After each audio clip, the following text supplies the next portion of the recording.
İnsanın bağışlanması, bu cümləni də yadda saxlayın. İnsanın bağışlanması Allahın rəhməti ilə yanaşı, həm də qüdrətini bizə çatdırır. Bağışlama, yəni Allah Quranda birisi nə deyir? Buyurur ki, mən yəğfiruz zunubə illallah. Allahdan başqa kim bağışlaya bilər ümumiyyətlə? Məsələ bundadır. Yəni Allahdan başqa kim bu işin öhdəsindən gələr?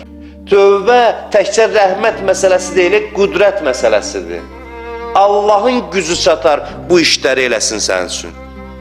Sən bir dənə xəta eləyirsən, bütün dünyanın nizamın bir-birinə vurmusan. Çünki heç hər şey bu dünyada elə dəqiq mikroskopik, belə deyə də dəqiq polad bir nizamla hərəkət eləyir. Sən gəlib orada bir dənə bunu qarışıqlıq salırsan, bilirsən nə qədər dalğa yaranır, bütün varlıq aləmini bir-birinə vurursan, sən hər dəfə tövbə eləyəndə bilirsin nə olur? Allah təzədən yığır bunları, sən öz xeyri və istiqamətləndirir.